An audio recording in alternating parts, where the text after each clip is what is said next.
النهاردة هنعرف ازاي نعمل QR كيوب زي ده.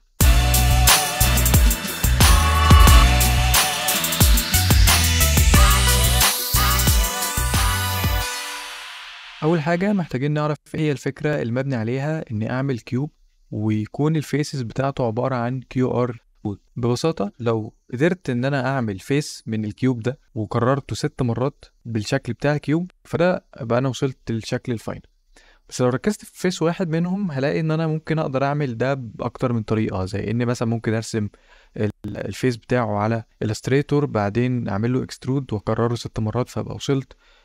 ممكن اعمله مربع مربع معهم هبقى وصلت ليه برضو. بس في الحقيقه اللي انا لو فكرت في الطرق دي مش هلاقيها احسن حاجه، يعني هي توصلني للنتيجه بس مش هتبقى احسن حاجه، هتبقى بطيئه، مش هتبقى سهله. لو حبيت ان انا اعدل فيها، لو حبيت ان انا اعمل انيميشن، كل الحاجات دي مش هتبقى، يعني هي مش غلط بس مش هتبقى احسن واسهل طريقة يعني. طيب ايه الطريقة اللي احنا ممكن نستخدمها؟ ممكن نستخدم المجراف وممكن نستخدم معاها الشيدر افكتور. تعالوا نشوف ازاي. عشان اعمل الفيس زي ما اتفقنا، هاجي هنا في مجراف، اجيب ماتريكس، بعدين هاجي في مجراف برضو افكتورز واجيب شيدر افكتور. الشيدر افكتور ده وظيفته ان هو بيأفكت حاجة من التلاتة، يا بوزيشن يا سكيل يا روتيشن، بس بيأفكت عليهم اكوردنج لايه؟ اكوردنج لصورة انا بستخدمها، بيجيب منها امتى يأثر على ده وامتى ما يأثرش. طيب ازاي؟ لو انا جيت هنا في شيدنج، بعدين جيت على شيدر وجيت ضغطت لود ايمج ده عشان اجيب الصورة بتاعتي، فاجي هنا اجيب صورة للكيو ار كود عادي جدا، اي صورة ممكن اجيبها من على جوجل. بس هلاحظ هنا ان الصورة بلاك اند وايت، ده معناه ان الاجزاء البلاك مش هيأثر عليها بالإفكتور، والاجزاء اللي بالابيض هيأثر عليها بالإفكتور. طيب هيأثر عليها بقى بالإفكتور او مش هيأثر عليها بالإفكتور اللي هو ايه؟ يعني انا لو جيت هنا في بارامتر، احنا اتفقنا ان هو هيأثر عليها يا بوزيشن يا بروتيشن يا بسكيل. فانا لو جيت هنا قلت له خلي لي السكيل ده -1، ده معناه ان الاجزاء اللي بالابيض في الصورة بتاعت الكيو ار كود السكيل بتاعها هيبقى -1، -1 ده هيخليها تختفي. طيب الاحظ ان انا حتى بعد ما طبقت البارامترز مفيش حاجة اتغيرت عندي هنا. كل الحكاية ده انا محتاج بس ابلاي او اطبق الشيدر ده على الماتريكس، هلاقي ان انا دلوقتي وصلت ان انا بقى عندي فيس للكيو ار. طيب ده برضو ليه حصل؟ الشيدر لو جينا هنا هتلاقي الصورة دي فيها أجزاء بالأبيض وأجزاء بالأسود، فالأجزاء اللي بالأسود اللي هي ظاهرة عندي ده ما جرالهاش حاجة، السكيل بتاعها فضل زي ما هو، والأجزاء اللي بالأبيض اللي هي اختفت دي الأجزاء اللي الإفكت بتاع الشيدر شغال فيها، اللي بدوره بيخلي السكيل يبقى بزيرو. كده يبقى أنا وصلت لفيس. بس تعالوا كده ندوس ريندر، هلاقي إن الريندر مفيش حاجة ظاهرة فيه، وده بسبب ان الماتريكس مش حاجة حقيقية اقدر ان انا اشوفها في الريندر، هي بتبقى زي هولدر كده او حاجة بعرف بس الداتا بتاعتي شكلها ايه. فمحتاج ان انا احول ده لحاجة حقيقية. عشان اعمل ده محتاج ان انا اجيب كيوب، والكيوب ده هصغره كده شوية، بعدين هحط بقى الكيوب ده في كلونر. هخفي بس الماتريكس دي دلوقتي، وحطيت الكيوب ده جوه الكلونر، هلاقي ان ده اتكرر بالشكل اللي قدامي، ده بسبب ان المود بتاع الكلونر معمول على المود بتاع الجريد، فانا مش عايزه جريد، هخليه اوبجكت. طيب ليه اوبجكت؟ عشان انا محتاج ياخد الداتا بتاعه الماتريكس. وانس ان انا حولته لاوبجكت هلاقي ان الكيوبس اللي عندي اختفت، ده معناه ان انا محتاج اقول له ايه هو الاوبجكت اللي انت محتاج تكرر الكيوب عليه، وفي الحالة دي عندي الماتريكس، فهحط الماتريكس، هلاقي ان ده الشكل اللي ظهر قدامي. طيب السكيل مش مظبط قوي، ده معناه ان انا محتاج ابص على الكيوب، انا دايس على حرف التي وهكبر او اصغر على حسب الذوق بتاعي او الحاجة اللي انا محتاجها. يعني انا بالنسبة لي الحجم ده كده مناسب، تمام. طيب لو دوست ريندر دلوقتي هلاقي ان انا الفيس عندي بقى مظبوط. وبكده يبقى وصلنا للجزء الاولاني من الكيوب، ان انا وصلت الفيس واحد. طيب لو جيت هنا ممكن اسمي ده كيو ار فيس. طيب عشان اوصل بقى للكيوب، خلاص يبقى انا وصلت لده. ممكن اجيب ده كده، لو انا مسكت من الماتريكس وعملت كده، بعدين انا محتاج اكرر ده بقى 6 مرات. فانا مش هعمل ان انا مش هينفع اكررها بايدي، الموضوع مش هيبقى اصح وادق حاجه. فادوس كنترول زد هرجعه. ده معناه ان انا محتاج ان انا اتعامل مع الكلونر ده على انه اوبجكت واحد، محتاج اكرره 6 مرات على كيوب. فهنزل هنا كيوب، اكبره كده شويه، هدوس على حرف الدي واكبره شويه. بعدين هجيب كلونر، والكلونر ده هسميه كيو ار كيوب. الكلونر ده هيبقى وظيفته ايه؟ ده وظيفته ان هيكرر لي الفيس ده 6 مرات. يعني لو انا حطيت الكلونر ده اللي هو الفيس جوه الكلونر الكبير اللي هو اسمه كيوب، فهو كرره از جريد. بس انا مش عايزه يتكرر از جريد، انا محتاج ان هو يتكرر على اوبجكت اللي هو الكيوب ده. بس هو هنا اختفى عشان محتاج ان انا اعرفه مين الكيوب او مين الاوبجكت بتاعك. طيب الديستريبيوشن هنا عندي سيرفيس، فانا محتاج ان انا اخليه بوليجون سنتر. هنا كرر لي على كل فيس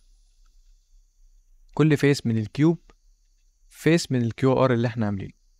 في الحالة دي هنحتاج بقى ان احنا نظبط بس الاورينتيشن بتاعنا، ان انا هاجي على الكلونر ده واجي في الترانسفورم واعمل روتيشن 90 درجة.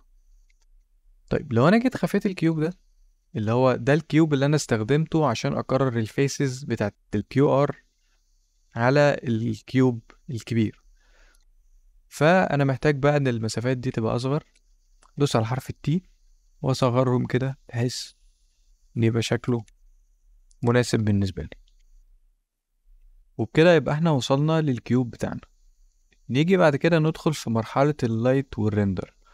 وعامة في أي بروجكت في الدنيا، عملية اللايت والريندرينج والماتيريالز هما بيبقوا حاجة كده بتكمل بعضها. يعني محتاج أظبط الريندر سيتنجز مع اللايت مع الماتيريال عشان في الآخر تبقى الطبخة بتاعتي مظبوطة. فتعالوا نبتدي ننزل كده لايت عادي، سورس لايت، وباي ديفولت هو هينزل في النص. طب الفكرة معتمدة ان انا عندي كيوب، والكيوب ده هحط جواه السورس لايت او اللايت بتاعي عشان يبان الاشعة خارجة من الفراغات اللي جوه الكيوب. طيب انا نزلت هنا لايت، ديفولت لايت عادي جدا. تعالوا نعمل ريندر، هلاقي ستيل مش احسن حاجة ومش ده اللوك اللي احنا عايزين نوصل. عشان اوصل للحاجة اللي احنا شفناها في اول الفيديو، محتاج ان انا اظبط شوية حاجات في الريندر، ومحتاج افهم كام حاجة. ايه اللي انا محتاج افهمه ككونسبت لايت او كمبدأ في الإضاءة عامة؟ لو انا عندي مصدر إضاءة والإضاءة دي موجودة في فراغ تام، الأشعة اللي خارجة من اللايت دي انا مش هشوفها. طيب ابتدي اشوفها امتى؟ ابتدي اشوفها لما يبقى عندي حاجة هتبين لي ده. طيب يعني ايه برضو؟ في مرة كده ممكن نبقى ماشيين في الشارع، لو احنا بالليل، الإضاءة اللي بتبقى جاية من عواميد النور ما بقاش هبقى شايف الأشعة اللي نازلة منها، هبقى شايف السورس بس أو هبقى شايف الإضاءة بس. بس على النقيض لو أنا ماشي في يوم شبورة، هلاقي إن أنا هشوف الإضاءة وفي نفس الوقت هشوف الأشعة اللي خارجة منها. ده بسبب إن الضباب اللي لما اللايت يخبط فيه، فأنا هشوف الإفكت ده، وده اللي إحنا محتاجين نحققه. طب ده عشان نعمله هو باي ديفولت ما بيبقاش شغال، أو بيبقى شغال لوحده. لازما في سيتنجز كده وفي شوية إعدادات لازم نظبطها. اولها ان انا اجي هنا في الريندر سيتنجز، لازما ابقى شغال على الريندر انجن اللي هو الفيزيكال. وده بيبقى ريندر انجن ده بتاع البرنامج اصلا. يعني احنا عندنا الستاندرد والفيزيكال دول بتاع البرنامج، مش هبقى محتاج اي ريندر انجن خارجي. فاول خطوة ان انا محتاج اشغل الفيزيكال. بعدين في حاجتين دايما برضو بنشغلهم بيخلوا الكواليتي بتاعت الريندر بتبقى احسن كتير، وهي الامبيانت اكلوجن، تاني حاجة الجلوبال illumination. طيب احنا لسه ما ظبطناش اي حاجة في اللايت، تعالوا كده نعمل ريندر ونشوف الفرق. يعني هي اتحسنت شوية، بس ستيل الاوبشن اللي انا اتكلمت عليه لسه ما عملناهوش، وهو ان انا هاجي هنا في visible light واخليه volumetric. تعالوا نعمل ريندر. طيب وممكن كمان قبل ما اعمل الريندر ممكن اجي هنا في الكلونر الاولاني. انا عندي 2 كلونر، كلونر اللي ماسك الفيس وكلونر اللي عامل الكيوب كله. ممكن اخلي بس انستنس دي اخليها ريندر انستنس. دي هتسهل علينا موضوع الريندر شوية. وممكن عشان ما رندرش الفريم كله وياخد مني وقت، ممكن اجي بس ارندر جزء معين كده عشان اشوف الافكت اشتغل معايا ولا لا. هنا كده الريز ابتدت تظهر معايا، وده الافكت اللي انا محتاجه. يجي بقى مرحلة ان انا محتاج اعمل ايه. يعني ممكن بقى اجي هنا اعلي الانتنسي شوية، ممكن اخليها مثلا 300. ممكن اغير لون الكالر زي ما احب بقى. يعني ممكن اخلي ده اللايت، الكالر بتاع اللايت. تعالوا نشوف هيبقى عامل ازاي. يعني بقى افضل، بس ستيل حاسس ان انا اللايت اللي جوه الكيوب، يعني اللايت من جوه هو زياده قوي، الدرجه اللي مخليني حاسس ان الكيوب من بره 2D، يعني كاني جايب 4 صور كده وحاططهم. فانا محتاج اهدي الضوء من جوه شويه. فلاقي هنا عندي اوبشن اسمه نو illumination. هنا هيخلي اللايت نفسه كسورس ملوش اضاءه، بس التاثير بتاعه هو اللي شغال. يعني هشوف الريز وهشوف تاثير الاضاءه على الكيوب، بس اللايت نفسه هلاقي ان هو مش هيبقى ظاهر قوي، فمش هيديني الاضاءه الشديده قوي اللي من جوه. تعال ندوس كده ونشوف ايه اللي هيحصل. كده بالنسبه لي الافكت بقى احسن كتير، بسبب ان التفاصيل اللي هنا في ال 3 دي بانت. ان احنا محتاجين نسرع بس شويه. انا عملت ريندر تو بيكتشر فيور عشان نشوف الصوره كامله. هنا الموضوع بقى احسن كتير. انا كده شفت بقى الشوت كامل او الفريم عندي كامل. ممكن استخدم اكتر من سورس لايت. يعني ممكن احط جوه لمبتين، ممكن احط 3، ممكن احط كل الالوان اللي انا محتاجها. كل ده هيرجع لتفضيلي الشخصي او اللي انا محتاج اعمل ايه بالظبط. طيب تعالوا لو خلصنا احنا ده بالنسبة لنا تمام، الكواليتي دي بالنسبة لنا تمام، ومحتاجين ان احنا نخلص الشوت بتاعنا، فيفضل ان انا انزل كاميرا. الكاميرا دي هنزلها في السنتر، اظبط السيتنجز بتاعتي بتاعت الكاميرا. انا بحب دايما اصفر الكاميرا كده وارجعها لورا. يبقى ده الفيو اللي انا هتفرج منه. بعدين انا دلوقتي عايز الكيوب ده، عايز احركه وعايز اديله انيميشن. لو انا جيت حركت الكيوب ده، يعني انا جبت الكيوب، المفروض الكيوب ده الكيوب اللي متكرر عليه الفيس بتاع الكيو ار، مش عايزين ننسى ده. لو انا جيت حركت الروتيشن بيتحرك عادي جدا. طيب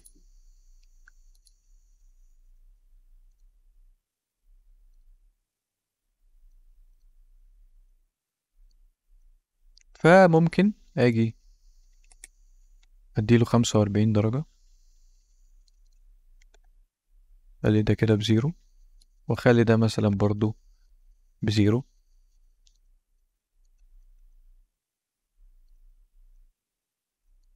ممكن اميله 45.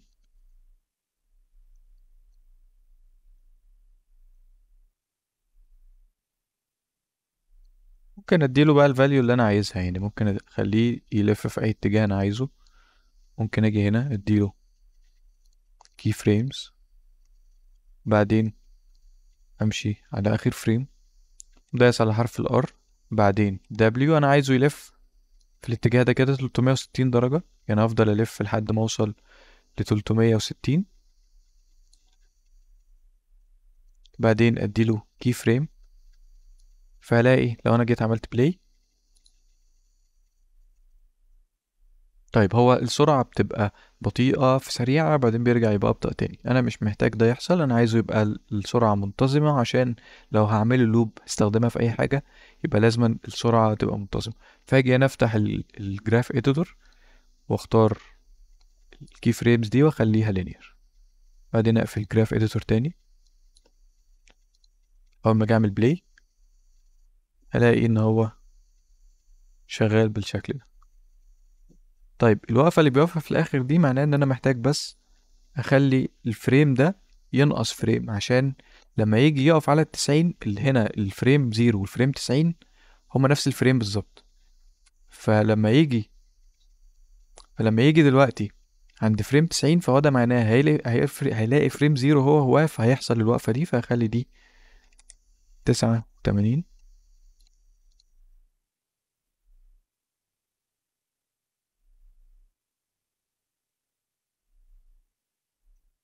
دي مع الريندر، الوقفة دي مع الريندر هتروح خالص. طيب بعدين لو انا جيت هنا على الكاميرا، تقريبا الشوت ده بالنسبة لي او السايز ده بالنسبة لي تمام، ممكن ارجع لورا او اطلع لقدام زي ما احب.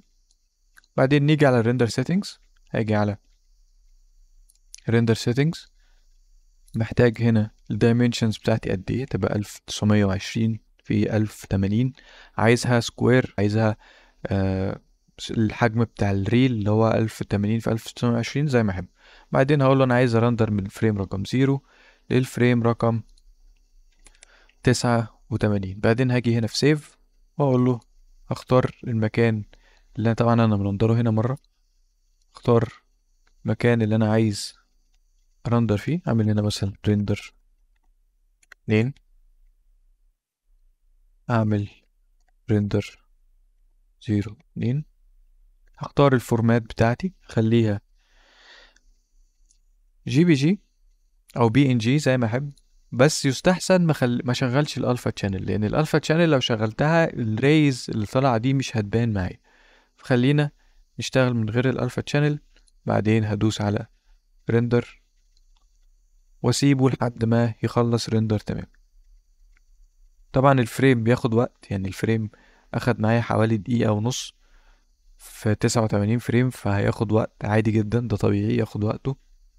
بعد ما يخلص ريندر هبتدي اروح على افتر افكت عشان اعمل الكومبوستنج او البوست برودكشن، ان انا احسن بقى الالوان واحسن الريز، ولو عايز ادي افكتات الموضوع يبقى براحتي تمام.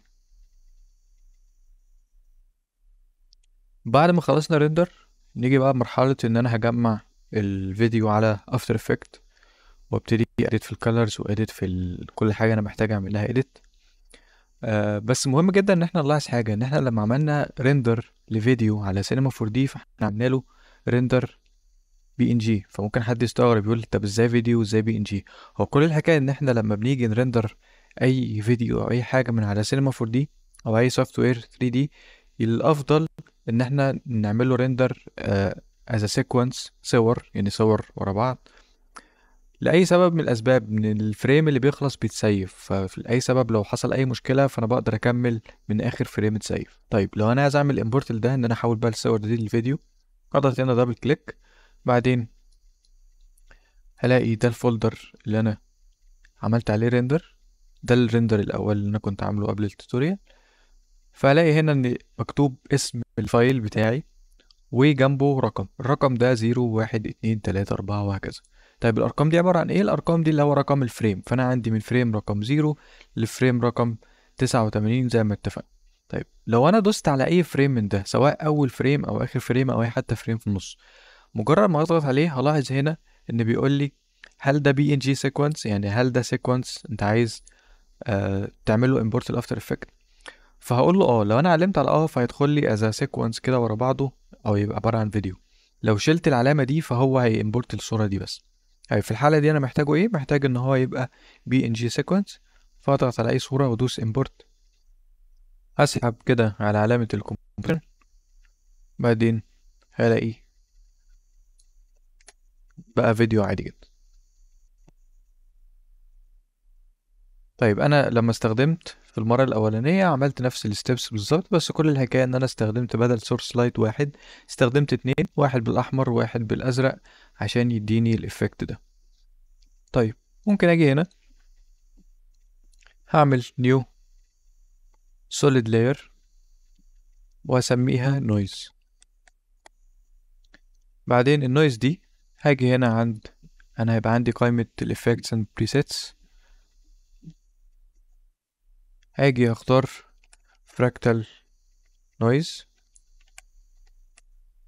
هابلاي فراكتال نويز على اللاير دي.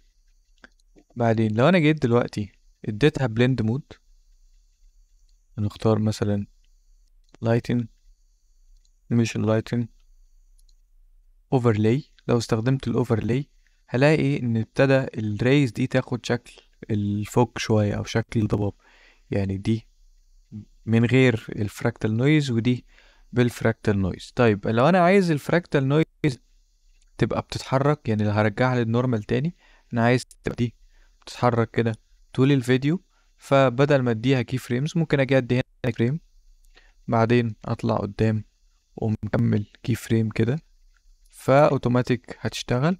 ممكن بدل لو انا مش عايز استخدم الكي فريمز هاجي هنا هضغط على الت، انا ايدي على الت واضغط كليك، بعدين هكتب اكسبريشن صغير كده تايم في 250.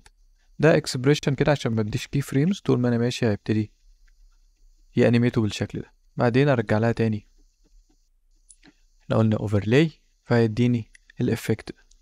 ممكن ازود القيمه بتاعت 250 دي عشان اشوفها بعيني، ممكن اخليها 500 عشان حركه الضباب دي تبقى اسرع.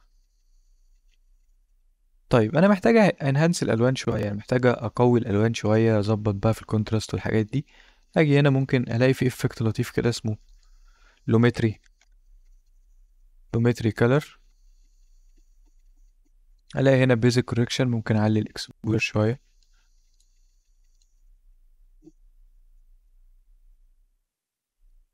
ممكن اعلي الساتوريشن.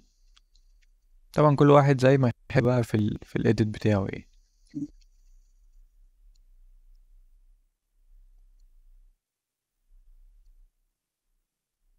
بلاكس دي بينت الفراكتال نويز، مش عايزها تبان، فاعتقد كده بالنسبه لي افضل. طيب ده من غير اللومتري كلر وده باللومتري كلر، فده معنى الكلر كوريكشن هو يفرق جدا في الاوت كام اللي انا بستخدمه. لو شغلت، طيب ممكن احس ان الالوان لاسعه شويه، ممكن اقلل الساتوريشن. بس كده تمام. ممكن لو انا لو راضي على الكواليتي دي فتمام. ممكن برضو اجي هنا ازود افكت على السيكونس، ممكن ازود نويز. النويز مش هعليها قوي، يعني مش هعلي النويز انها تبقى كده، لا هديها بس افكت خفيف قوي كده، يعني حاجة تبقى خفيفة قوي كده تديني برضو النويز اللي انا شايفها دي. طيب لو انا محتاج اغير الالوان، مش محتاج ان انا ارجع تاني على سينما 4 دي واعيد واغير اللايت واعيد ريندر من الاول، لا ببساطة جدا ممكن اجي انزل اي افكت من الافكتس اللي بتغير في الكالرز. زي مثلا ممكن انزل هيو اند ساتوريشن. هيو ساتوريشن لو عملت شيفتنج للسايكل دي فممكن تغير الالوان، ممكن اغير الالوان عادي جدا، او ممكن انا اديها كالرايز واروح لاي درجة لون انا محتاجها، الشكل ده مثلا، اظبط كده بحيث انها ما تبانش برضه ان هي لاسعة قوي. ممكن اعمل اي اديت بقى انا محتاجها، او اي اديت ابقى شايف ان انا محتاج الشكل ده. بس كده كده يبقى وصلنا للفيديو اللي احنا شفناه في البداية خالص. زي ما احب بقى الايديت ده او ان انا استخدم الايديت ده، كله هيرجع للحاجة اللي انا محتاج اعملها. بس كده اتمنى يكون الفيديو عجبكم، وان شاء الله يعني نحاول نعمل فيديوهات تاني زي دي. شكرا.